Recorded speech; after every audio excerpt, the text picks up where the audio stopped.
Which is the restaurant capital of the world? I think New York, London, Paris. And in India? Bombay is where there's more serious food. I think you get more in Delhi, no? No, we get Punjabi versions of everything in Delhi. And you get Punjabi South Indian, Punjabi Chinese, That's Punjabi cute. Italian, Punjabi Vietnamese. But I knew I loved a man and I knew society didn't approve of it. And I knew I had to deal with it, and I thought I would be beaten to death. How do you explain this thing about vegetarian food doesn't have enough protein, so it's not really balanced diet? We have taken jargon from the West and changed how we think. Our ghar ka khana, sabzis, are the most balanced way of getting protein in your body. A Pakistani driver said to me in New York, he said, "Bade bhai, hum log gore ki laal gaal dekh ke apni thappad maar maar ke laal karte." We are enslaved to the Westerners. The Andhra. Andhra. It's amazing. That dal has texture, color, taste, oomph. We'll serve that. Other than dal makhani. That will give you a Michelin star. MasterChef ka batana. MasterChef was masterfully fun. The contestants are very brave. I could see the wealth of India. But behind all of this is a team of professionals. Reality TV is very unreal. I asked my mother recently in the last 5-6 years when I came home to die in India, and I said we were connecting. I couldn't see much. I couldn't speak much. I said to her, "When did you know I was gay?" She said, "From a long time." She said, "Forever."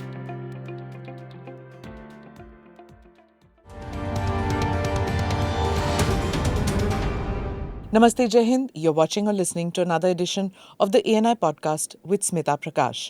My guest today is Michelin star chef Suvir Saran. The conversation today isn't just about his culinary journey. Suvir is a columnist and artist. He talks to me about his life, coming out in the 80s as a homosexual, a traditional family accepting and embracing his otherness, coping with the loss of a parent. His brother Suvir Saran has appeared in the podcast in episode number 73 and 138. Of course, Suvir and I also chatted about Indian cuisine and Indian restaurants.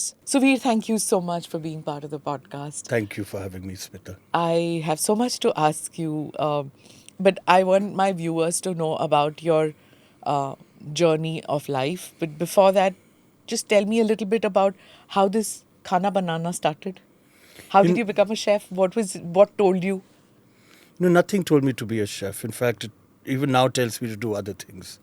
From the earliest stage, I wanted to be either a doctor, a Hindustani classical vocalist, or a professor at a college. And I'm doing none of the above. I'm cooking. But I also was cooking from the earliest days. So the earliest memories, chachis, mamis, buas, nanis, dadis, dadia mosi, all the relatives and neighborhood aunties have of me, is me learning how to cook, teaching them how to cook, or asking them questions about why they do something in the kitchen. So all the maharajas, neighborhood cooks, they all were my friends. And why? Because I think from the age of 3, I thought I was a different human being than others. Oh. I had an inkling that I was gay, and I didn't have a word for it. I just knew I was different. And I hated myself from age 3. You I had wrote about nightmares. that at Nagpur. Yeah, in Nagpur I had sleepless nights. Because I used to see a Shamshan Bhumi where they would take people, dead bodies on their shoulders. And I thought, that's my fate. I'll be beaten to death when people know I'm different. But I knew I loved a man, and I knew society didn't approve of it. And I knew I had to deal with it, and I thought I would be beaten to death. So from age 3 till around 7, these were my nightmares. And the cobras in the bathroom. I was like, ये क्यों ऐसे सपने आ रहे थे सुवीर को? So this is what got me into the kitchen. Were they really cobras or did you? Yeah, we had cobras in Nagpur. My mother was unafraid. And we kids were like, oh my God. And that was the best part of Nagpur when my nightmares were subsiding. But the kitchen was a safe haven. And Indian kitchens with our amazing women, men who cook, there was never any fear. It was a very inclusive place. Our Panditji, who was a Brahmin priest, that cleansed the kitchen. ये पेटी मत पे belt को पेटी कहते थे. Belt मत पहन के आइए, चप्पल नहीं पहन के आना. For me, all rules were broken. I could come and he would just start cooking with me, teaching me, talking to me and hold me under his armpit and just be there. So that's how food began in my life. And it was encouraged by the neighborhood aunties and the moms and mom and masis and everybody? I was a kid who went cooking with them. I had embroidered, crocheted, knitted, macrameed, needle pointed, needle worked, did everything a woman did. And they never cared. For them, they were in shock and awe that a young kid could stitch, crochet, embroider, do shadow work, do applique work, cut patterns. I was doing it from age 5, 6, 7. And these aunties didn't judge. They didn't find it wrong. They didn't find it odd. They encouraged me to be me. So that's an experience which is unique because I would think that, and some of our, we have common friends who are gay. Especially kids around you, preteens, they can be nasty because anybody who's not like them, not like everybody else. Kids are nasty. It doesn't matter. Even to heterosexual Correct. peer. We are unkind. We are taught by our parents to be unkind, by our elders. Yeah. That wo dusra hai. Yeah. So of course I had that. But I think like food became the kitchen was the haven where I found security most of the time. At school, I was at the teacher's staff room, writing poetry, reading it to them. I was, the teachers would call me to their staff room to sing. I would sing the ragas I'd learned. I would sing the bhajans I'd learned. I would show them the stitching, embroidery I was doing, the poetry I was writing, the epitaph I was writing. If I died at the age of 10, I was writing an epitaph. So, these teachers were as boggled by this creature sitting in front of them as the classmates were into bullying me for being different. Yeah. But the teachers then gave me a haven in school. The staff where was room. this? Which school was Modern school was Sant Vihar. The teachers who were young, who were learning how to teach, we were a new institution of very avant-garde learning. So I was the first kid in in ICSC, CBSE, to take eight subjects in 11th and 12th. I took physics, chemistry, math, biology, English, the sciences. In addition, I took Hindi, music, and graphic design and art history. So I had 8 subjects. Out of choice, you took Out the of other. choice. No Indian student had done that before. The principal checked what could be done, and he said, of course, he's allowed to. So the school allowed me to bunk certain subjects every day to take other subjects. And I got 100 in art. I got 97 in music. The Hindi exam I couldn't give. It was conflicting with my physics. And then I did it. And you took pure sciences. Why? Because of pressure, I wanted peer to pressure? be a doctor. You wanted to be a doctor? I wanted to be a doctor or a veterinarian or an artist. Okay. So my father in the end said, he could have sent me to Manipal. My brother went there. But he said, chalo, pursue art. Then we don't have an artist in the family. We have doctors, lawyers, babus. We have all of them. Artist nahi hai. Karo, art pursue. But how did your siblings... when did your siblings know that you're gay? And how did your cousins take? Your cousins can be... gossipy and... Yeah. So I had 2 incredible siblings. My sister, Seema, the limit, was pushing The limits. limit. That's the meaning of Seema, na? Limit. Yes. So Seema is into pushing limits. The limit. So my mom says she's the limit and pushing limits. So she pushed all the limits for my parents. Samir, the brave warrior, was the big brother who protected me. So Samir, through all the bluster of being that big macho boy, he was the sports captain, he was the school stud boy. But because of that, nobody could bully me or touch me beyond a certain limit. Okay. I was protected. So between Seema, Samir, and then coming to me, the youngest, Suvir, the brave one. My mom says Seema is the limit, Samir is the softy, gentle breeze, is what Samir means. But you are the gentle breeze, no? नहीं, I give that aura. मेरे को पत्थर फेंकोगे मैं हिलूंगा नहीं. So जब bully हुआ, ये हुआ, वो हुआ, it didn't bother me. एक कान से सुना. I was reading the Gita from age 5, from 6, learning it from my dadi. Adveshta sarvabhutana maitraha karuna evacha niramamo nirahankara samadukha sukhakshami. That in good and bad times you forgive life and you live to be a greater human being. So this verse of the 12th chapter of the Bhagavad Gita, where Arjuna asked Lord Krishna, what kind of a bhakt is your favorite bhakt? He said, Adveshta, without duality, who doesn't look at anything as being the other. Adveshta, Sarva Bhutanam, in the entire planet. Sarva Bhutanam, Maitraha Karuna, with Maitra, motherly compassion, Karuna Evacha, Niramamo Nirahankara. Vatsalya would be motherly, Maitri is bandhu. Friendship. Friendship. Maitra Karuna, Karuna is compassionate. Niramamo, without more, Nirahankara, without Ahankara. Samadukha Sukhakshami. So then you have to accept good and bad times equally, with equipoise, with grace, with the same welcome.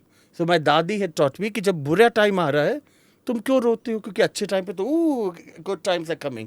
With that same bluster, You have to accept the bad ones. So when I was bullied, when I was troubled, when the cousins were gossiping, I had Seema and Sameer, my protectors. I had my parents who didn't care that they were being gossiped about because of their son. They pretended they hadn't heard anything. So when a brother and a sister are there to protect you, your parents are like the Gita, not phased by it. Was Didn't it bother me. because you had like kind of a quasi-joint family where you learned to accept quirks of different people, or that quirks is the wrong word, that differences are Quirks is okay. accepted? Quirks is what it is. Huh. I think you didn't use the wrong word. And I think, yes, we, at the drop of a hat, 100 people could show up for Huh. a family lunch or dinner. I know your And family, so that's why I'm large, saying that. Yeah. large family of babus whose brain and education were valued more than money. Yes. And we did gossip about each other, laugh at one another, and also empathize with each other.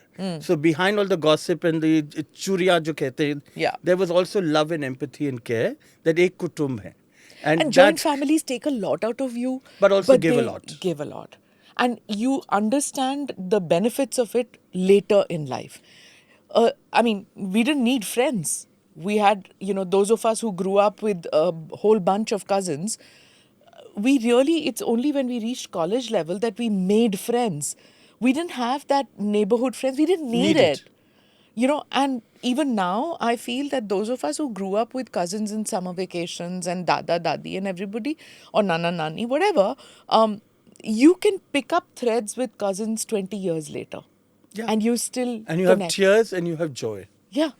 Because those connect you. Holidays together. Holidays. Nainital पहुंच जाओ, मसूरी पहुंच जाओ. पैसे नहीं हैं, but a connection है. Yes. That, we could do nothing. Yeah. We got a government accommodation. We all got there together. And we were happy doing nothing there. एक माँ पराठे बना रही, दूसरी उनको सर्व कर रही है. The simple things gave great joy. Were you subjected to any kind of physical violence because you were different from the others? Luckily not. If you want to speak on it, if you don't. No, I'm very candid about my life's journey. Nothing at school. My classmates were perturbed by me. They were often disturbed by me. They were often shocked by me. They were often cold towards me. Because I was either too cool or I was too aloof. In 11th and 12th, I didn't exist. My 8 subjects consumed me. My art class and my music, that were my new haven of safety and my expression, totally had me. I would be in school 16 hours, 17 hours in a day. I was making prints. I got 100 and 100 first student to do that in CBSE for art. Yes. My mother thought it was a joke. That how can art paint so beautifully? So my mother was shocked. How can an artist get 100? Because it's so subjective. She wrote about it in the paper. So that 18-hour days, and nobody questioned. My parents didn't question. The art teacher didn't question. Because I was doing printmaking, where if you go too long without finishing a print, there can be movement in the print.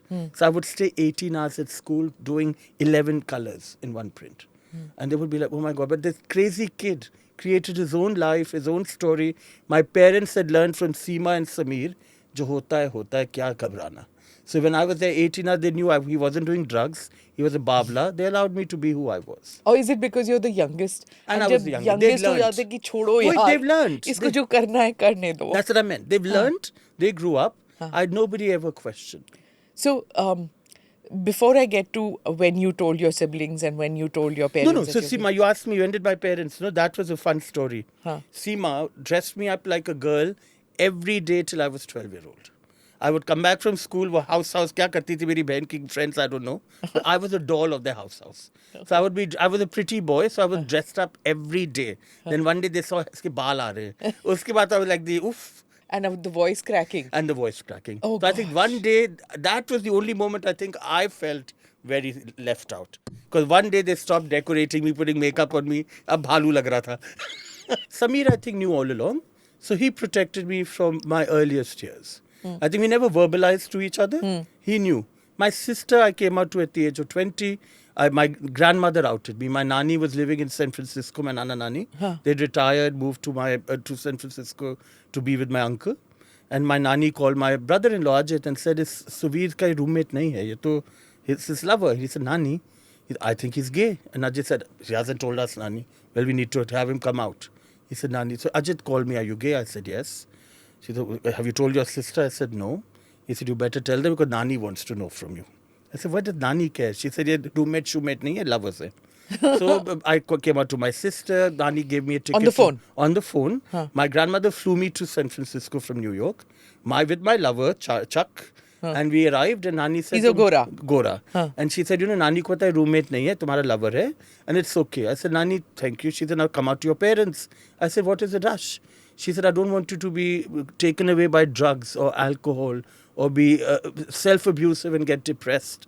Because parents don't know. Because you're hiding from everybody. When you're hiding from your parents, you're hiding from yourself. She said, just open up. And then life happens. And that's what happened. At 20, I was confronted by it, by a grandmother who was smart. And it was out. I had nothing to hide, nothing to be ashamed of. And I think that is what I was lucky about. And your mother must have known but was waiting for you to tell. So very interesting thing. I asked my mother recently in the last 5-6 years when I came home to die in India, and I said we were connecting. I couldn't see much. I couldn't speak much. And she was my bedmate, caring for me. She was a nurse. I chose that I would be in her bed, taken care of by her, rather than the swing of nurses that have been morning shift, afternoon shift, evening shift. I said, Mom, she gave me the choice. Kya chahiye? I said, you. By body language. So as I spoke, I said to her, when did you know I was gay? She said, from a long time. She said, forever. I said, why did you never tell me? And why were you shocked when I came out? She said, no mother wants her child to be different. We want our child to be accepted. We don't want them to be bullied. We don't want them to be hurt, to have obstacles, to have to jump. She said, I wanted you to fit in. I didn't want to accept my feelings because I wanted better for you. I wanted the world to be easier for you. I didn't want you to face challenges in life. So I somehow hoped and wished what I was seeing was not the reality for you. And she said, because I didn't want to change you. So I had a lisp. My mother was told we can fix it. She said, no, it's him. So that woman also knew I was different. And she said, I couldn't verbalize it because if I was wrong, why would I challenge you? So she said, I'd hoped against hopes that you would fit in, you would have an easier life because a mother wants that for a child. And did you not tell your parents because you felt that society would say stuff to them? I didn't have the guts. India was a very young nation when I was coming of age. And there were no role models for me. There was Gudda, Rohit Bal. I came out to myself at 14 because there was India Today with Raymond or one of these ads where Rohit Bal had done the design. And his face was the size of a stamp. And I looked at that man's face and I said, ye mera judwa hai. He didn't look like me, but I knew he was gay. So I called the telephone book, 9th Bal into the telephone book in those days. A woman picked up, hello. And I said, may I speak with Rohit Bal?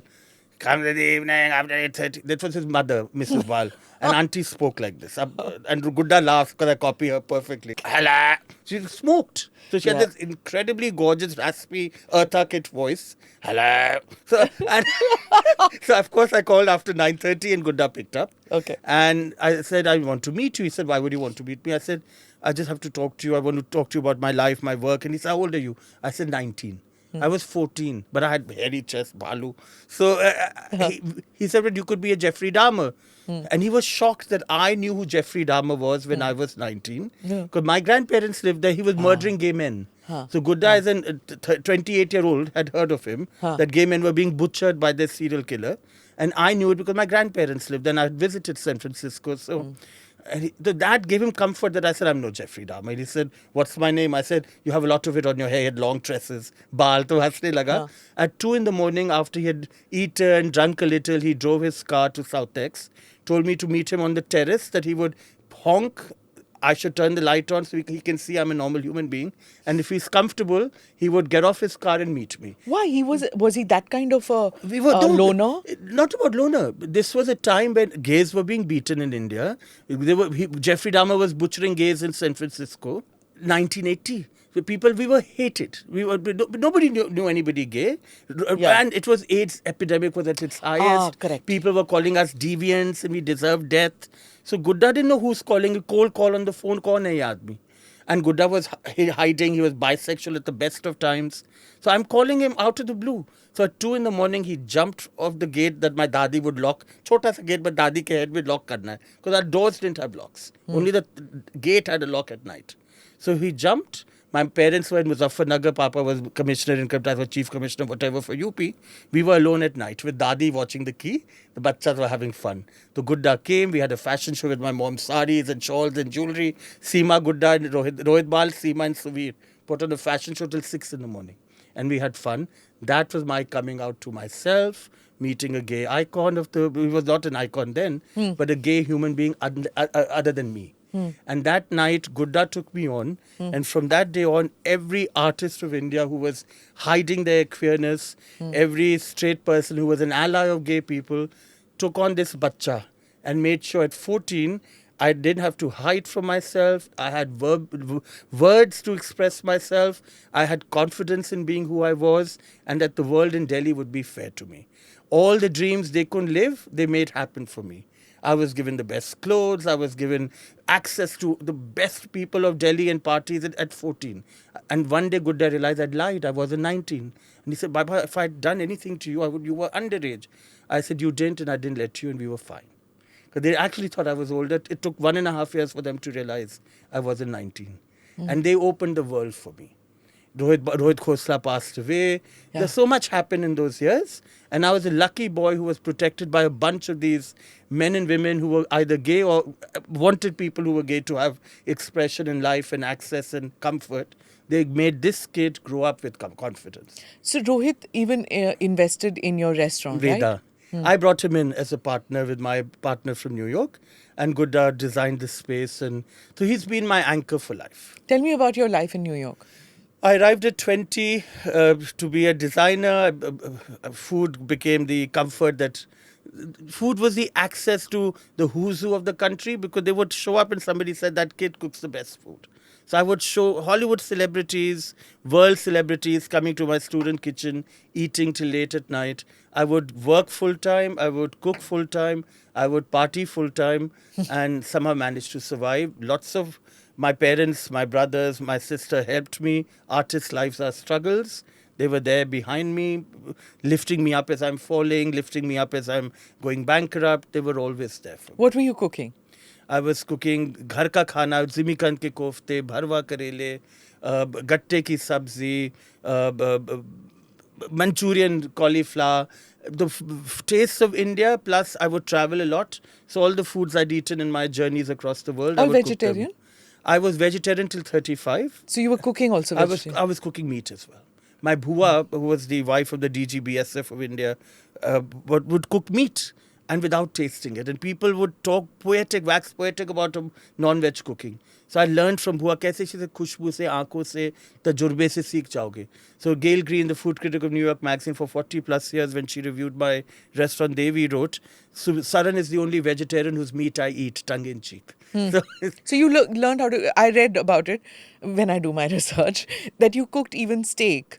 And that is, I think, the most forbidden difficult, meat. right? I grew up in a Radha Swami home. We are Radha Swami, no sharab, no meat. So I was very puritanical. I wouldn't eat in my bhua's home. That same amazing bhua who inspired me to sing, who made me learn how to write poetry. At her home, I would make excuses for not eating food, because I was grossed out by seeing a kitchen where meat was being cooked. That boy came to America, and first time he cooked chicken. And I'm like, I told my roommate, who was blind, wash it for me, legally blind, so he could see a little. So how did I know years later I would be legally blind? So that kid, Jake, would cook and I would eat. His parents chose me as the roommate. We had the best apartment with a terrace in Central Park West in 86th Street. They charged me $700 for that room, but I was the luckiest kid. We had the most gorgeous apartment with the greatest views of Manhattan.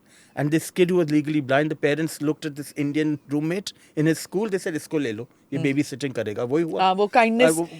I've seen many people who say that, कि वो kind होंगे. तो ले लिया. हर रात को तमाशा होता था कि लोग who's who आते थे. I had the best views. And I would cook. He would help me wash these meaty things that I'd never touched. And I would make food and people would cry.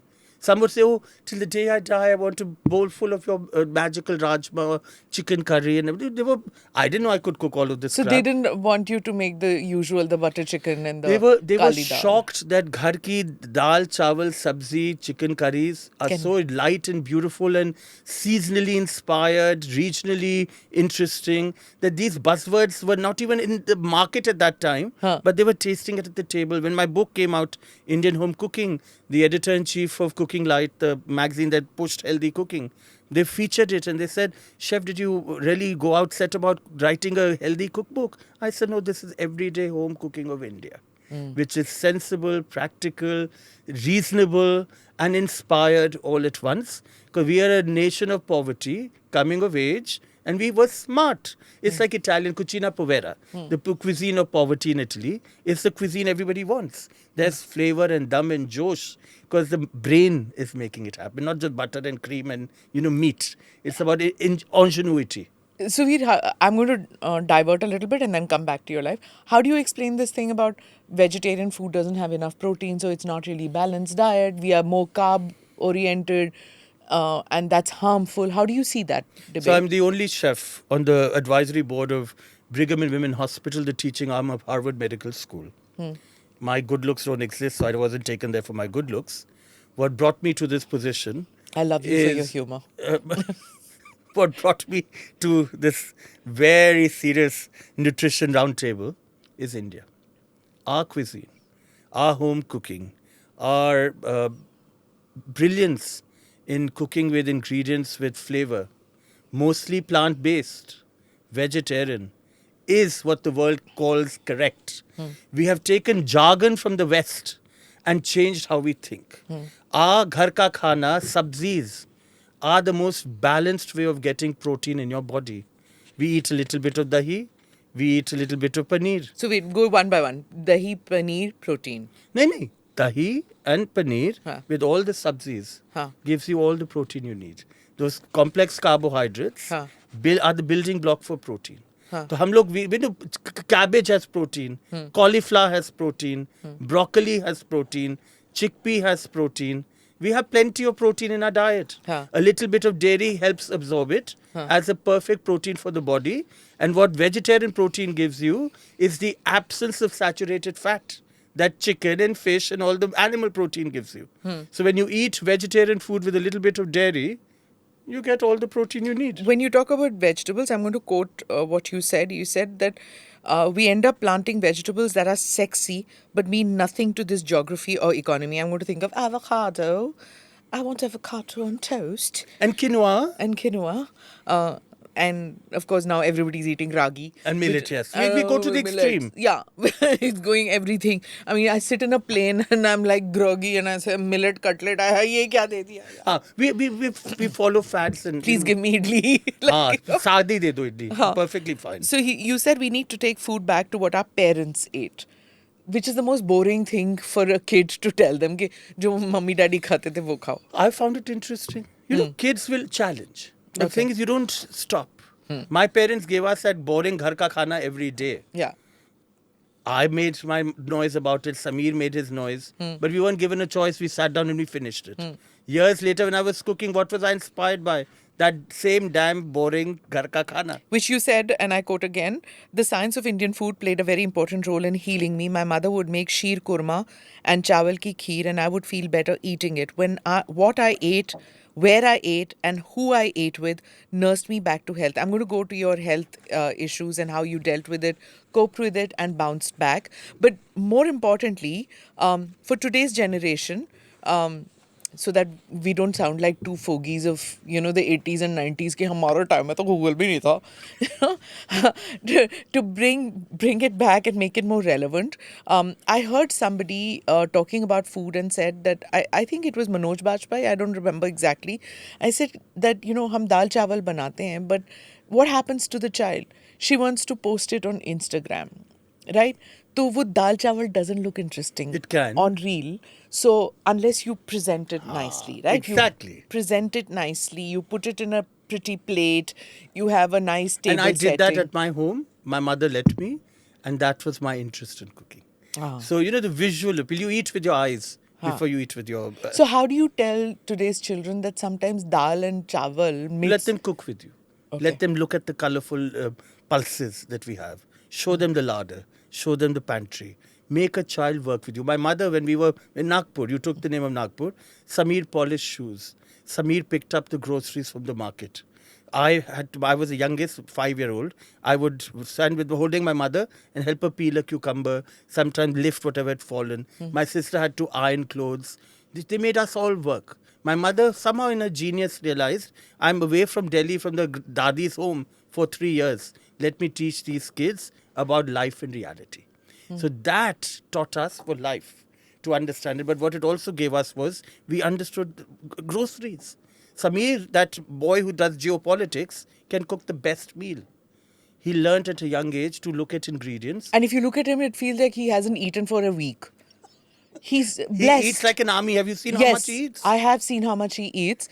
And till I didn't want to believe it. I said, ये जाता कहाँ है? मतलब, Dekho, how can you- we grew up in a very average middle class home, and what that gave us was a life that connected us to our reality. So engage your kids in everything you do. Cook with them. Let them go shopping with you. Let them question you. We don't have time for kids to question us. So I meet with young moms who say that, They're gymming, but rather than gymming with the children. It's not the kid. A kid comes with a blank canvas. We make our kids who they are. They are our expression. They are an appendage of our reality. We can't blame them. If you engage your child, if you make time for showing them the world, if you make them part of your world, they're going to be expressions of you. If you're divorced from them, they're divorced from you. And they're divorced from the world. So, to make Indian food look appealing as compared to those ads which are beamed all the time on young children, which say, and even teenagers, even people Us. my age, us, where we see interesting looking ice cream, you tend to move towards that rather than eating fruit, right? I mean, when we were growing up, there was no ice cream at home. We had to eat fruit as dessert. That's what you ate. You ate mango when it was in season, tarbooj Even when it was kharbuja. kharbuja, right? So you cribbed and complained कि ये खरबूजा भी कोई dessert होता है, but खाओ, right? You didn't drink Coke. You had either बेल का juice, or नींबू you had पानी। नींबू पानी, or you had rasna when it came in. वो आजकल जो आता है आम का पन्ना. आम का पन्ना. So moms made it because maybe they couldn't afford it. I don't know We what it couldn't, was. we We couldn't couldn't, afford true. it. So everything, cookies were not Parle G or glucose. No. It was what you went to the neighborhood and Neighborhood. you took the maida and you took the chini Yeah, and and you they made made them it. for you. Made them for Yeah, you. yeah. And because they didn't have preservatives, they would go bad in a week or But we in loved 10 them, days. didn't we? So ketchup was which you Made made at home at the canning center. at the canning center. You went Sometimes with a little kaddu in it for some yeah, families. and the canning center was Sarkari owned. Yeah. And And telling they taught our mothers how to cook too. the kids today, even if they are middle class or lower middle class, the pressures on them to eat this processed food is much more than we had. $7 billion marketing industry selling fake dreams, terrible foods, and terribly dangerous, addictive eating habits. And these are all done so that people are consuming these chips and things, and they have buzzwords and marketing colors that they know the brain will just take in, Yeah. and your mind will, stop studying, let me buy a bag of chips, let Yeah. me start eating 2 in the morning, 4 in the morning at the airport. This industry knows how to fool us. You telling me as an Indian, Suvir, hum protein nahi kha rahe hain. In India, we never knew what an animal protein was. We knew what protein was. Chana protein hai, rajma protein hai, dal protein hai. We knew it right. Yeah. But we are questioning. Indians are questioning what plant-based vegetarian cooking is. Yeah. We were the world's go-to for good recipes. Harvard has me in that damn round table for Indian vegetarian cooking. It's sound nutritionally. Okay. The best food you can eat. So when in your restaurant, when you were putting food out, was there pressure on you to make it look pretty? There was pressure from me. I was an artist. Cooking my food was always very pretty. Whether it was at my mother's table in Southex or in New York, my food was always pretty. I garnished it. I made sure the colors were vibrant. My mother taught me at a young age to make palak bright green. She shocked it like a French cook. पहले आपने उसको steam करा, फिर जल्दी से cold बर्फ के पानी में डाल दिया, ब्लेंड कर दिया, तो ब्राइट ग्रीन कलर आएगा. You don't have So additives then. my nahi. So my mother was a brilliant cook and had a brain. She had an MPhil. She was getting ready to do a doctorate. बच्चे हो गए. So my mother used her education to make sure her table, even because she was told अच्छे घर की लड़कियां काम नहीं करती.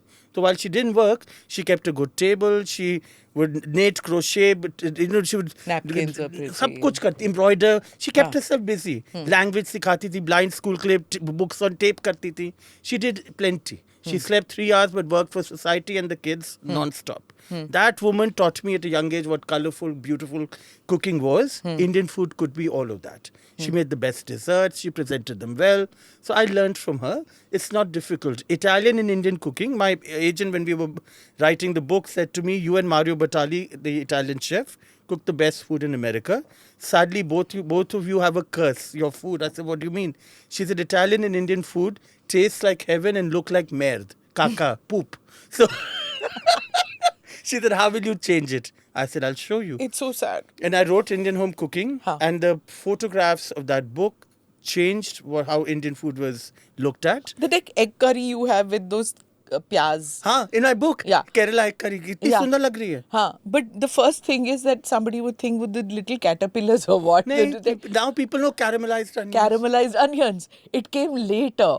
Do you know what I mean? The vocabulary and language. Yeah. So my book was the first book in the world where the recipes came with a head note. Normally, एक बारी लिख देता था कोई. Every recipe in Indian home cooking came with an introduction. So I gave myself and the world a language to understand around Indian cooking. That was the first time a book had explored this in America. Now almost every cookbook published in America has a head note, a footnote. It was the first And time. photos. And photos. I mean, I grew up at a time when I Tarla got married. When I got married, I was given a whole lot of cookbooks by aunts and everybody ki chal kuch to kar lege, you know. But they came with no pictures. And they came with fake photographs. Tarla dalal ki recipe banao, the food what you made never matched the photograph. So I knew what the hurdles were. So I've sold over 500,000 copies of Indian Home Cooking, which for a cookbook is like unbelievable because even novels don't do that much sale. And it was the photos and the head notes. For you, visual is very important. I've seen your articles which the come in world it Indian is, Express. They come with paintings, with art which you have made, whatever form you take, whether acrylic or watercolors. I think All it's digital. acrylic. All digital. Digital, okay. So, but those pictures mean a lot for each article. You look at them? I look at them. Like there's one article which you had what it means to be vulnerable. These are the two articles which I pulled out, which is my favorite. The Journey from Home to Eternity. These are the two articles which I want to talk to you about. One is about your father. And I want to get to that first and then the vulnerable part. My siblings and I and my mother had 12 to 15 years to prepare ourselves for my father's passing. He was a brave man, disciplined man. Unlike Sameer, Seema and I, he was the poster child for being the perfect human being. A good son, an incredible brother, devoted husband, engaged father, civil citizen, servant of the country. He was all of that. And if the doctor told him, "Chiko mat," he won't chiko. Khana mat khao, khana nahi khayenge. But he was given the genetic DNA I've been given too of ill health. That was diseases that he just inherited. From hypertension from a young age to gout and uric acid that was very high. I have all of those, to diabetes. And it was diabetes that killed his liver. The medicines that he was given destroyed the liver. So he had non-alcohol steatosis hepatitis, NASH. And so he died from that. But as he got worse and worse, we had time. We knew the horizon was right there.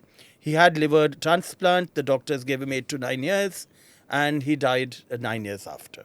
So we could prepare for Papa's passing. We had that blessing. I've spoken to Sameer about your dad and how he was with his father, taking him from one hospital to the other, knowing fully well that there's no cure, but still fighting it. My father was fighting it. Now, see, what Papa did was, the last few years, he was getting dialysis twice or thrice a week. Yeah. Between those, he had 1 day between dialysis and the hospital. Yeah. He would come out of dialysis, head to an airport, take my mother for 1 day trip, Bangalore, here, there, wherever. But every time doing this. When Papa went, I remember Samir holding his hand in the machine, said he's gone, the doctor pronounced him dead. And Samir saying, "No, Mama, he's holding me, he's pulling me." Yeah. And Seema also, my sister was, and Mom and I like rolling our eyes, these two, what are they doing? So, but they didn't want to let them go. Yeah. And so Samir took a while. No, Papa is holding on to me. And, said, no, he's desperate. We don't want to let them go. Seema said something that, he's in our DNA. Papa's not gone anywhere. Yeah, that's what you write here. He's in our DNA. He left in 2011. Yeah. That's a long time ago. But you say he still lives with you. He's in me.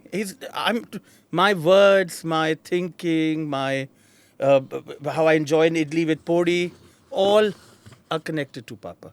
When this arrow carrier takes me to the time in Muzaffarnagar when I learned how to care for an arrow carrier first time in my life. Papa's right there. So wherever I look, there's a connection to my father. He's never away from me. It's I bring this again because you lost family in COVID. There are millions around the world who didn't have the opportunity to say goodbye to their family. They just lost both parents in many cases. The people I wrote about. Yeah, you wrote about. It's suddenly gone. You don't get a chance to say goodbye. When do you get closure? Because you haven't closure in the sense when do you kind of accept it that they are within you, they live with you, but you can't pick up the phone and call them, you can't see them. There's no closure in life. You have to make your closure. Papa left in a bed like this. We were there around him. That didn't mean we said goodbye to him. We can never say the last goodbye we want to say. We can't say that final hug you before they leave. It's always there. It happens. So we have to teach ourselves that the closure has to come from us, not from them. The person who's gone is gone. We have to let them go and we have to learn to live with them. I look at it as Papa's passing has made him closer to me. Why? Because now it's a heightened awareness that the being in the physical form is departed. But that parent, my loving father, the nurturer, the caregiver, the friend, the jokester, the prankster, is always there. Those memories, those flashes of incredible moments that come back, they can never be robbed. I now am more closer to him because I never see him go. He's constant. What happened with your near-death experience, your health issues? When did that feel that you can actually survive, come out of it? Coming to India. In the US, I would look at the mirror and see death warmed over. And in India, this is why I'm living. I love New York City. It's where I'm alone, where I can be anonymous, I can be myself. But in India, I've learned that the bonds of love and friendship, and you have given me love and affection. I remember coming to your home and eating a vegetarian meal that you made for Samir and I, and you said, bring your brother. Yeah. And Samir said, my friend wants you to come. And I was barely functional even then, but you all fawned over me, you fussed over me, you made 20 dishes on the table. I remember there was Arijit as well, and there was Shazia Ilmi, your son, and the Anand Ranganathan. And I remember you all engaging me, a man who thought he was half dead. So that is India. India healed me because it made me see possibilities where I and the world of the West was clinically not seeing it. India lives in the unexpected. India lives in the grace. India lives in a hope that a miracle can happen. And that is the reason I live here. Why did you lose hope in New York? What happened? When I was losing weight, when I was getting sick, when I was getting invalid, when I was not able to see, I couldn't think of surviving in America.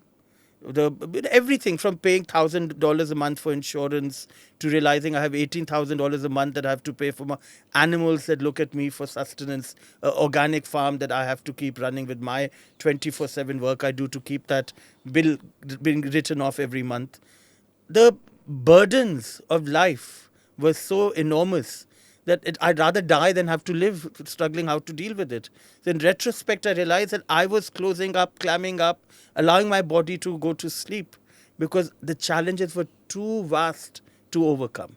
Coming to India, having Samir, my mother, my sister, all of you, my lover Charlie at that point, say that no, there's a tomorrow. And then showing me those tomorrows. Why did you lose your eyesight at that point? Because of the aphasia, the brain was damaged, concussions happened.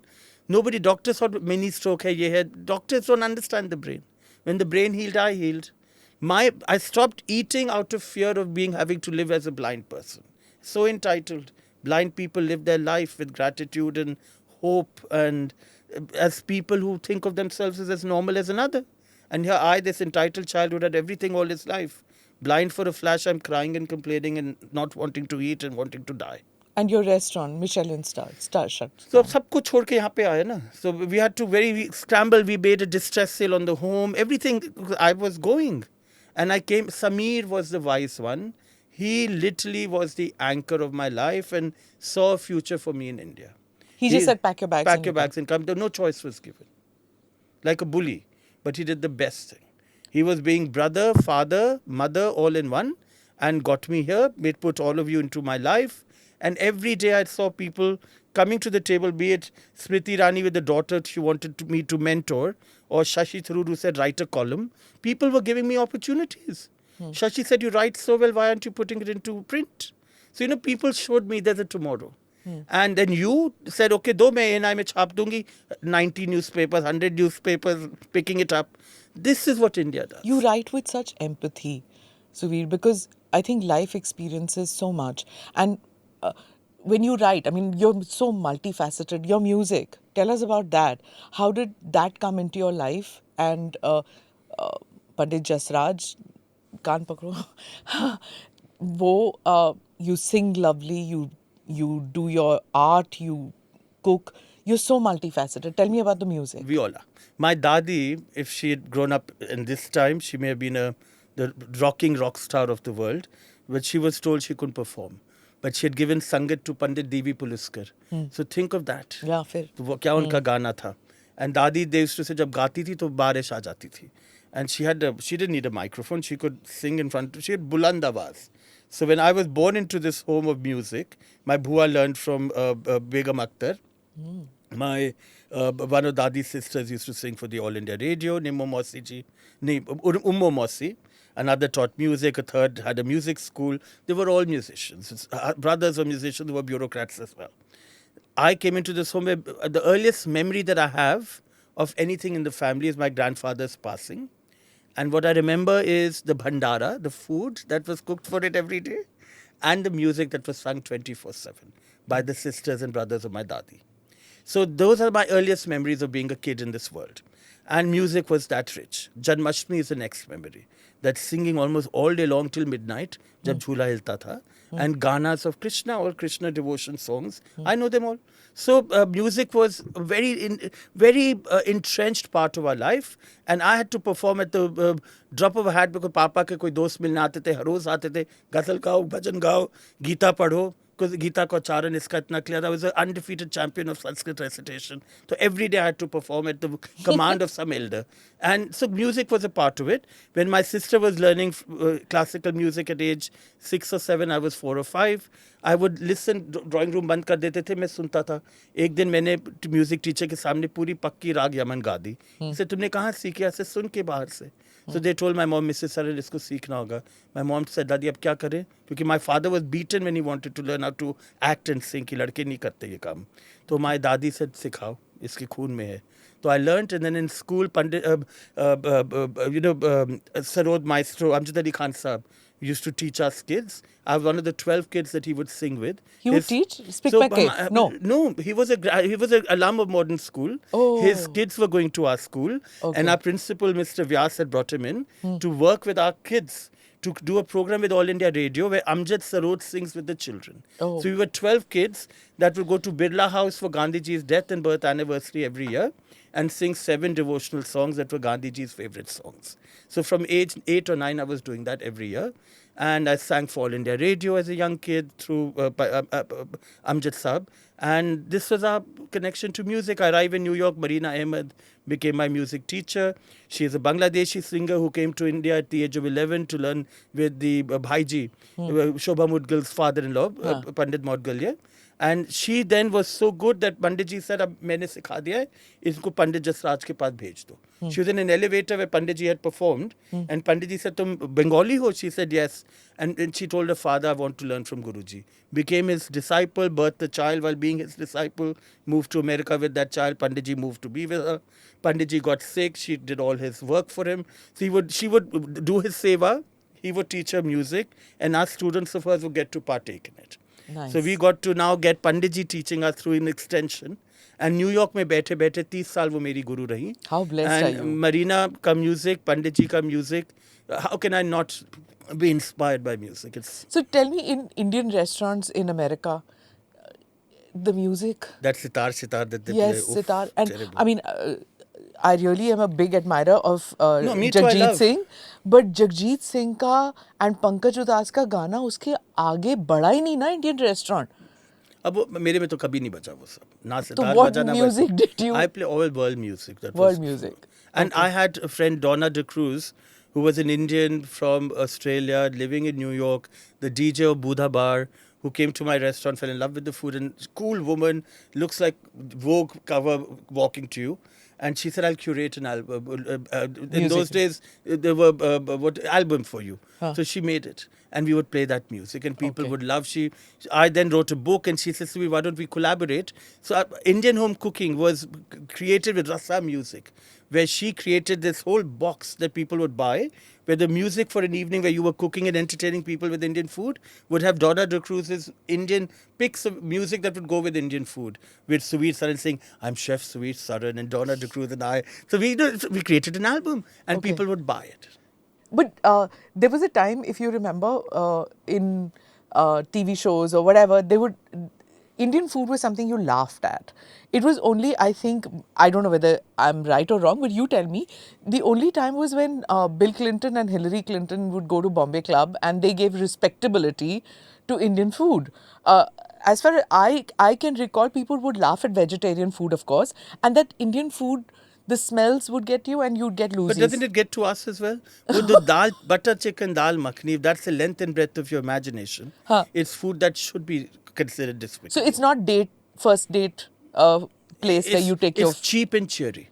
The English, the Americans, we look at buffet food. You know, it's where you go when you're drunk, you go when you're poor, you go when you're a student budget. It's not the sexy food you go to. Yeah. It's changing. In America, it would be like Mexican and Indian food lumped together. Lumped together. It's ethnic. But look at Indians. We call our own food ethnic. That's true. Our own attire ethnic. Yeah. You know, I wrote an article on that. Why is my food ethnic? Yeah. Why is my garb ethnic? It's We've a lovely shawl that you we've have. allowed Western construct of imagination and domination take over our own imagination. कि हम खुद अपने Pakistani driver said to me in New York, भाई हम लोग बड़े भाई they call Indians. इसे बड़े भाई हम लोग तो अपने गोरे की लाल गाल देख के अपनी थप्पड़ मार मार के लाल कर देते. We are enslaved to the Westerners. Trust a Pakistani to be the most graphic in How his... beautifully done. Yeah. कि गोरे की लाल गाल देख के अपनी थप्पड़ मार मार के लाल कर देते हैं. That, you know, we are copying them. Ethnic, when I came back to India, that's what's shocking to me. That my own generation and the bachas, oh, I don't like ethnic food. I said, what do you mean, Indian? I said, excuse me, that's your food. It's not ethnic food. Did it come from, all other food is coming from Mars and Jupiter? How did the Michelin star happen? So we opened Devi in 2004, 2007, the guidebook came to New York for the first time. I didn't know they'd come. Nobody knew. So one day, I think it was fall, October or so, I get a phone call at 11:50 at night. And I used to be up till 3 in the morning. And a Frenchman, Jean-Paul Naret, I remember his name, the publisher of the Michelin Guide, said, Chef Saran? I said, yes. He said, good evening. I said, good evening. Tomorrow morning, you are going to get a surprise in the paper. And I said, really? What surprise? He said, you're one of 18 chefs in America getting a Michelin star. Oh. And I said, oh. He said, for your restaurant, Devi, how does it feel? I was thinking, what is this? Nobody knew the guide was coming. I said, thank you. He said, you're one of the chefs we are featuring in the paper, because they asked us to tell the story. He said, we are very overjoyed that you have Devi and your food is so incredible, and hope you are enjoying this honor that we've given you, and thank you for cooking the food you do. And he hung up. And of course, it was Wednesday next morning, and the paper came, and Florence Fabricant had reviewed the guide coming to America, and I was one of the restaurants that mentioned by name with a longer message than just the list of names that had gotten it. We were 18 restaurants that got it. So it was a big honor. How did you know, like they come in? Nobody knew. Nobody knew. In those days, because it was first time coming to America, they'd set it up, nobody knew. We just all found out that night, before the morning paper had it in the morning. So do they send somebody, or do All they come? hidden. They have, now I'm told people know, but in those days you knew nothing about who was coming in. It's a discreet jury that doesn't let you know. And an incredible honor, but it happened. How many times do they come to the restaurant? We don't know. You don't know. So their processes, nobody knows. No, I've now been here 7 years. I'm told it's become more clinical and a little more open. But in those days, we never knew who They it never was. come to the kitchen to see how you're cooking. No. They want to experience what everyday customers will experience. Okay. How terrific. Yeah. That they think of it like from a consumer's viewpoint. No fuss. They want to see what others with no access and agency will see. Okay. What everyday people will get. But why is it that so few Indian restaurants have Michelin stars? Look at the crap we serve. Butter chicken, dal makhni, paneer makhni, idli, dosa. Hello, there's more koiramba, there's, what do you call it, that moong dal ka sambar? Charu? Parapu. Parapu charu. The Andhra. Andhra. It's amazing. That dal has texture, color, taste, oomph. You serve that, other than dal makhni. That will give you a Michelin star. You know, dal makhni, butter chicken, tandoori chicken. Hello, a tired, old, thaka hua khana, cooked for hours, no nutrition, no magic. You get khatta dekar and your body smells of fat. This is not the imagination or what people want to have. Once in a while, it's the McDonald's of Indian cooking. Yes. Show us, Nicely said. Show us all the depth of Indian cuisine. Zimikan ka kofta, bharwa karela, stuffed tinda. The in southern India, pumpkin ka sambar banate hain. Yeah, Thoran and poriyal. In North India, you call somebody home and make karela or kaddu, they will walk out. Let them walk out. Till we are a nation where we can respect our own food. We are a fractured यहाँ people. मेरी team भी हंस रही है जब मैं कह रही हूँ तो. We are a fractured अगर मैं people. आपको करेला या कद्दू खिलाऊं घर में तो आप खाओगे. तो देखो यही तो प्रॉब्लम है. हाँ. We will not come of age as people with pride. Till that day where India understands cuisine is the pulse of a nation. You are what you eat. We are maiming ourselves. We are the fattest nation. We are the sickest nation, highest incidence of obesity and metabolic syndrome in the world, and now cancer in the world. Because we are copying what the West has done. They have learned to bring me on the board of nutrition at Harvard because I know Indian cooking. But we are going their way of celebrating animal protein, eating crap. We are losing ourselves. And they're so happy. You know, they banned trans fat in Europe and America, but dalda and even dalda on steroids, palm oil dalda, is being sold in India beshumar, unfettered. Because those corporations which can't sell it there are shipping it this side. Dumping it here. Okay, now tell me about what you're doing now in Mumbai and Pune. So I consult. I'm the culinary director for Bastian Hospitality, which runs Bastian in Mumbai. I have restaurants called Kora and Murphy's in Pune. We are soon opening the first organic brewery and beer garden in Pune called Oi Brewery. So I'm opening that in Pune. In Amritsar, I have a restaurant called Lord Elgin. It's a beautiful bar that serves tapas, 30 dishes that are, I think, some of the best being cooked anywhere in the world, not just in India. And that restaurant, the bar is a conservatory in the heart of Amritsar, in a beautiful setting. You can be transported to places anywhere in the planet that you can't imagine is in a town as small as Amritsar. I once tried tapas. I have a nightmare about tapas. I once had a dinner where I served Indian food like tapas style. Chota chota karke served it. And one of the guests went, very sweet, went to my mother and says, तुम्हारे घर से पहली बार जा रहे बिना खाना खाए. My God. Though I had like about 12 to 14. When you served me, you had 20 things. So, but I served it tapas style. If you know what I mean. But what I mean to say is that, jab tak wo dinner plate which is 12-inch dinner plate नहीं होता ना. I think they were changing though. That must They have been will an change older, long back. a But I long learned back. my lesson. So which is the restaurant capital of the world, Suvir? I think New York, London, Paris. And in India? This is a very difficult thing. I think Bombay is where there's more serious food Which being I used to explored. think that, but now I think you get more in Delhi, no? No, we get Punjabi versions of everything in Delhi. And you get Punjabi South Indian, Punjabi Chinese, That's Punjabi true. Italian, Punjabi Vietnamese. It's all dal makhni Vietnamese. So Delhi has a lot of options, but they're all Punjabi options. In Bombay, you have options. And I think there's better food in Delhi, but there's better real food in Bombay. There's better saris and culture in Delhi. There's better appreciation of culture in Bombay. So Delhi is the culture capital. I think you can't deny that. Yeah. We are the seat of power. All the ambassadors are here. We have access, all of it. Which but we don't Mumbaiers hate appreciate. saying that Delhi is the culture capital because is. I mean, the creative guys are in Mumbai. There's no denying that. But we have our Kamani, we have our Bharatiya Kala Kendra, And we know how to Shriram, do it. and we know how to Look do at it. the saris that The women saris, wear. yeah. Today I'm not in a sari. And from all parts of India. From the Tambrams to the Kesavu Kasavu Kada from Kerala to the Patan Patola from Gujarat. Because of the seat of power, those people brought them.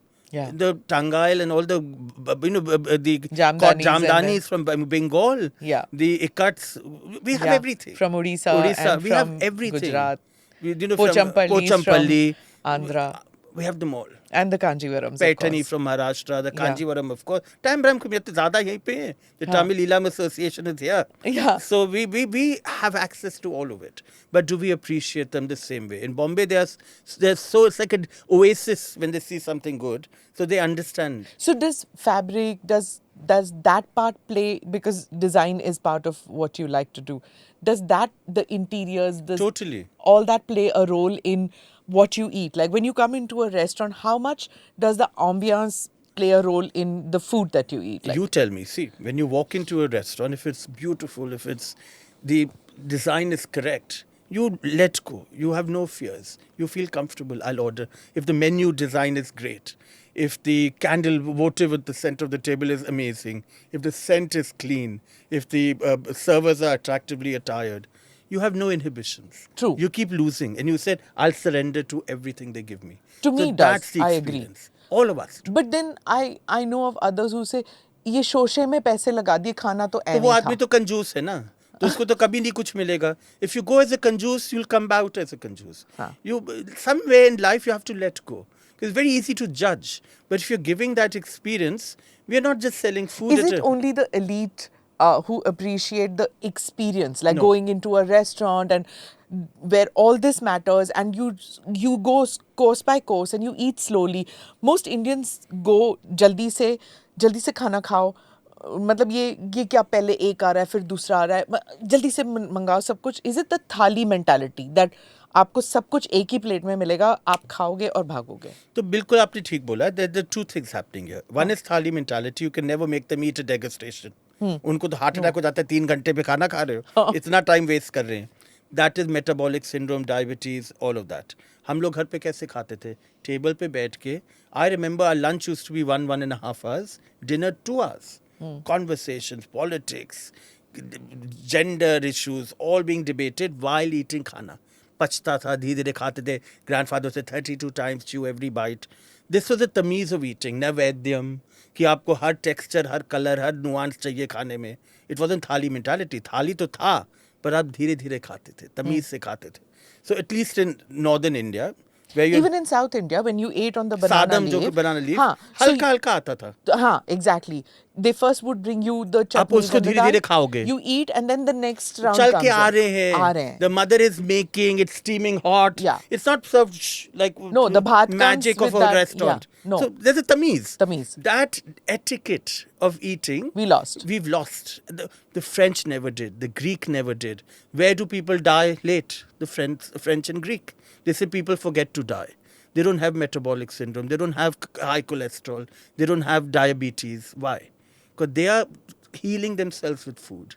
They're Healing savoring. themselves. They're savoring food. They're sipping. Why not? Oh, मेरे को चढ़ानी है. What I learned after coming to India as an adult to die, this the expression चढ़ानी है. I said क्या चढ़ाना? Oh, शराब तो मैं चढ़ाने के लिए पीता. I never heard this. In the West, they're sipping alcohol to pair it with a bite of food. They're enjoying it. They're talking about, oh my God, I love the terroir. They can taste that the ज़मीन की जो खुशबू है खाने में आ रही है. कभी सोंधी है, कभी acrid है, कभी उसमें सल्फाइट आ रहा है, कभी उसमें मैग्नीशियम का फ्लेवर आ रहा है. They appreciate that. हमारा तो we have become animals, robots, like vacuum cleaner की तरह खा ले. That's not Or the else Indian tamiz. watch TV and eat like blind people. McDonald's ads bhi to dekho, McDonald's, they're showing you pot belly, looking at TV and eating. We've allowed them to fool us that that's what we need to be. taking the plate here and eating is another thing which I've seen. And on the go, On the go, to on I the guess treadmill, time. on the treadmill. No, But there you have to this- make time. No, this is what scares me the most. Is that you cannot put the plate down because you don't want that time to go. Taking the food to the You mouth. have time to gym. You have time to go do your internet games, whatever they do, gaming. But you don't have time to eat. I will not eat like this. Now, And how? you shouldn't. How much? Because eating, you are what you eat. Yeah. Your gym. So now, talking about health. Gym makes your body look a certain way. We have in India, 14 to 40-year-olds are dying like flies today. They have these gas cylinder sized whey protein, this protein, vegetable protein, natural protein, all crap. Largest market for selling crap is India. They're going to the gym looking like bodybuilders. Their heart is clogged. They're eating crap. Their organs are getting shocked because they're eating powders that are made out of supposedly vegetable but don't resemble a vegetable. The brain needs fiber, needs to be told it's eating whole food. You can ingest jaggery in 100 ways. Honey thinking it's not sugar. It's all sugar. The brain doesn't lie to itself. Jaggery, shahad, chini are Maple all chini. syrup, all that. Chini. हाँ, The body, fructose. it all sugar. Yeah. The brain doesn't say, वो मधुमक्खी से आई है, वो गुड़ से आई है, चीनी है. तो brain doesn't fool itself. Then आटा, रागी का आटा, बेसन का आटा, ये आटा. 100 shades of mediocrity, but there's part little better than others. It's still आटा. रागी खाओ, चुबाओ. Quinoa khao, chubao. Eat grains that are whole, kernels. When you chew them, the brain has to masticate. The brain breaks it down. It takes 4 or 5 hours to digest it. That's a grain. Atta, 20 minutes later, you'll be like, I'm hungry again. Yeah. Now let me eat. So we are fooling ourselves. When you take time to eat, when you think of food as being the essential oil for your engine, you're not fighting yourself. You can be chunky like me, but my cholesterol levels are good. My diabetes is good. I'm very unhealthy. I have been blessed with the worst DNA. But my cholesterol levels and my sugar levels are very good, touch wood. Because I don't eat crap. Often I do. But I know that I don't, मैं दूध नहीं पीता. दही में आ जाएगा, dessert में आ जाएगा. मेरे को और डेयरी क्यों खानी है? We are the only mammal that still drinks milk after having left the bosom of our mothers. All other mammals have it from mom and gone. Yeah. So it's not that good for you. So tell me, when you make your restaurants, how much is it that you want to do yourself as a chef? Because and how much is it that you have to cater to the market? अगर काली दाल नहीं रखोगे आप, तो जब लोग आ रहे Indian restaurant में मांगेंगे ना आपसे? I put butter chicken, I put dal makhani. They were the most expensive dishes on the menu, and I would give Whoa, how wicked are you? little katori, this much. You're for wicked. $21. They said, chef, it's so expensive. I said, there are other cheap things on the menu, try them. And they said, but I still charge that, but it's organic, it's from this farm. I put all the labels because I bought best chicken money could buy, sourced the best organic chicken money could buy that only fancy restaurants had. I bought that, made my butter chicken with it. They paid. Some would still eat it. Others would try other things. Say, chef, that, mora koi ramba is, that koiri varta curry is amazing. The koiri I can't say because I'm not Tamilian. But, the chicken curry from Chettinad was amazing. So they tried something new. So you had to educate people. You had to show them why I'm being an a-hole by charging you And so what about much. in this? What about in Pune when you do it? Do they expect Pune, you? luckily, I'm not doing Indian yet. Okay. Yeah. I'm waiting to do my temple of Indian cuisine. Maybe Smita Prakash will open it for me. कि छप्पड़ मुझे पढ़े तो प्यार से पढ़े. नहीं, पर जब भी मैं ट्राई करती हूँ मेरे को डर लगता है, because and then I always make a kaali dal कि किसी को नहीं अच्छा लगता तो कम से कम यही खा लो मैं तो टाइप्स. नहीं बनाता. I find it, and people will be surprised when people try a new dal that's made with love and care. I often make South Indian version. I'll make more koiramba, buttermilk sambar, Huh. and sambar, and people are like, "Oh my, what is this?" Huh. I said, "This is their version of like a curry, Huh. but without the pakodis." Yeah. And they're like, "Oh my God, Yeah. it's so complex in flavor." They understand you can go through a journey in your head. Yeah. So I think it's giving people a sample, a taste. In a restaurant, you should give people samples. When you go to a hotel and you stay and you call up room service and say, what can I have which is light and Indian or light? And I'm talking about even the fancy hotels. They tell you, we can give you a club sandwich. They will never suggest A a dal chawal. local, yeah. Or, and if you say, no, I want your local cuisine, local mein kya hai? Then they ask you veg, non-veg. Then if you ask vegetarian, they say, paneer jal frazee bhej dein aapko. That paneer is so ubiquitous and oof. Because their mentality, and this it can be in Bhubaneswar, I can be, or I can be in South India. in where South paneer तो India. नहीं होनी चाहिए. Yeah, I can be in Hyderabad, I can be in Kolhapur. Paneer 65. Paneer is what they will immediately ask you. So shame. So when you are a chef, do the people around you say that इसमें पनीर डाल देते, इसमें great करके चीज डाल देते? मेरे chef को थप्पड़ पड़ेगा अगर उनको पनीर आए. How are you as a chef in the? We are very shant. My kitchen, I have 2 assistants, Vardhan and Hari, that are now become my partners.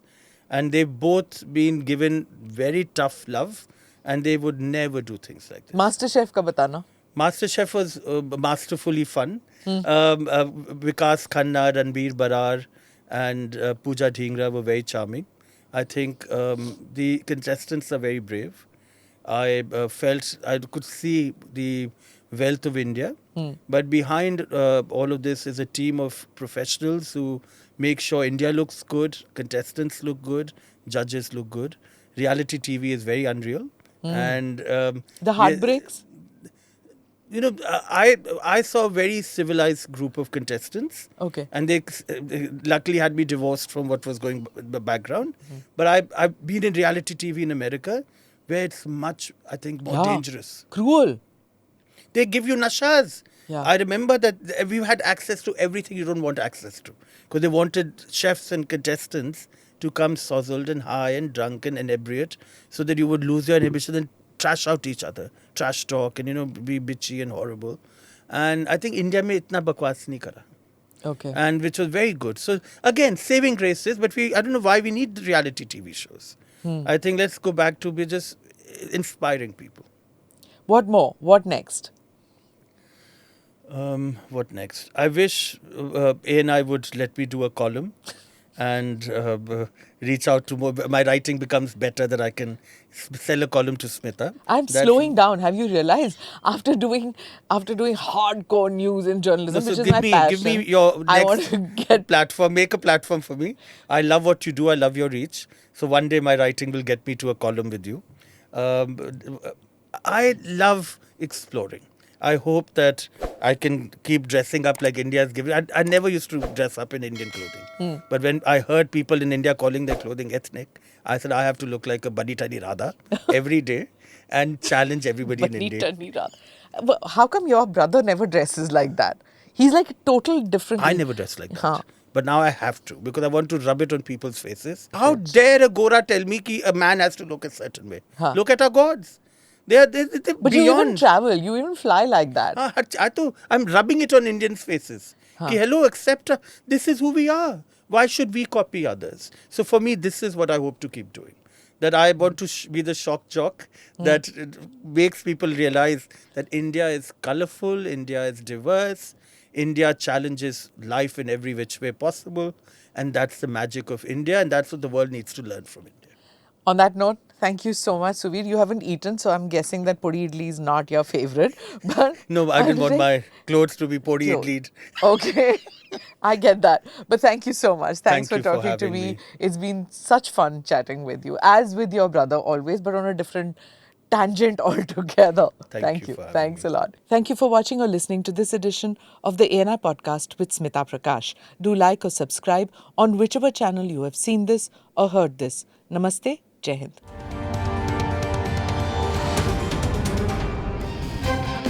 click here to watch the previous episodes.